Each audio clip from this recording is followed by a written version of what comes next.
ഏകദന്തം മഹാകായം തപ്തകാഞ്ചനസന്നിഭം ലംബോദരം വിശാലാക്ഷം വന്ദേഹം ഗണനായകം.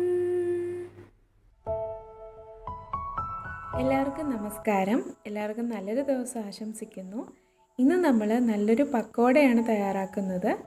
സവാള കൊണ്ടുള്ള പക്കോട. ഇതിന് ആദ്യം നമുക്ക് എന്തൊക്കെയാണ് വേണ്ടതെന്ന് നോക്കാം. ഇവിടെ കടലമാവ് ഒരു 200 ഗ്രാം എടുത്തിട്ടുണ്ട്. പിന്നെ നമുക്ക് അരിപ്പൊടി വേണം. ഒരു 100 ഗ്രാം അരിപ്പൊടി എടുത്തിട്ടുണ്ട്. പിന്നെ സവാള വേണം. സവാള 2 എണ്ണം എടുത്തിട്ടുണ്ട്. കനം കുറച്ച് നീളത്തിൽ അരിഞ്ഞെടുത്തിട്ടുണ്ട്. പിന്നെ ഒരു 10 വെളുത്തുള്ളി വേണം, ചതച്ചെടുത്തിട്ടുണ്ട്. പിന്നെ നമുക്ക് ഇവിടെ കുറച്ച് മല്ലിയില വേണം. പിന്നെ ഇവിടെ ഒരു 3 പച്ചമുളക് ചെറുതായിട്ട് അരിഞ്ഞെടുത്തിട്ടുണ്ട്. പിന്നെ കുറച്ച് കറിവേപ്പിലയും എടുത്തിട്ടുണ്ട്.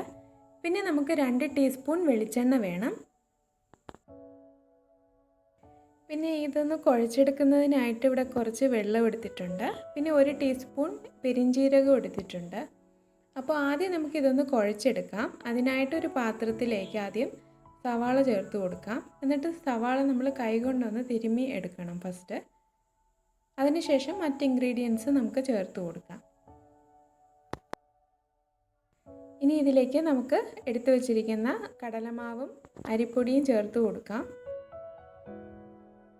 ഇനി ഇതിലേക്ക് എടുത്തു വച്ചിരിക്കുന്ന മറ്റ് ചേരുവകളൊക്കെ ചേർത്ത് കൊടുക്കാം. വെളുത്തുള്ളി ചേർത്ത് കൊടുക്കുന്നുണ്ട്. അരിഞ്ഞു വെച്ചിരിക്കുന്ന മല്ലിയിലയും കറിവേപ്പിലയും പച്ചമുളകും കൂടെ ചേർത്ത് കൊടുക്കാം. ഇതിലേക്ക് ആവശ്യമായ ഉപ്പും കൂടെ ചേർത്ത് നന്നായിട്ട് നമുക്കൊന്ന് യോജിപ്പിക്കാം.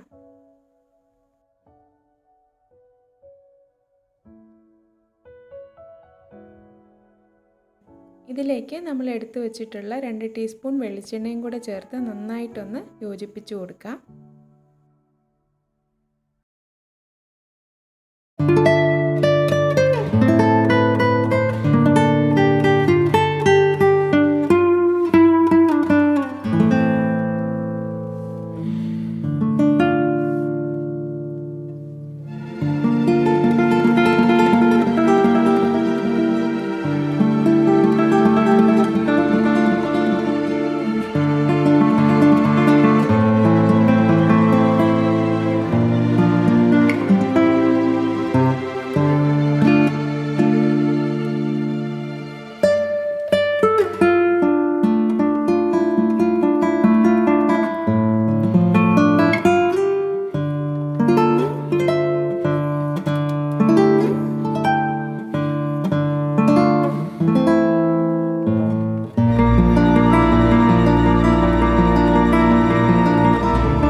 നമുക്കിത് തിരിച്ചും മറിച്ചുമൊക്കെ ഇട്ട് നന്നായിട്ടൊന്ന് മുരിച്ചെടുക്കാം.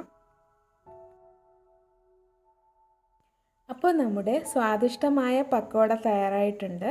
അപ്പോൾ ഇതെന്തായാലും ഒന്ന് തയ്യാറാക്കി നോക്കണം. കുട്ടികൾക്കൊക്കെ ഒത്തിരി ഇഷ്ടപ്പെടും. നല്ലൊരു സ്നാക്കാണ്.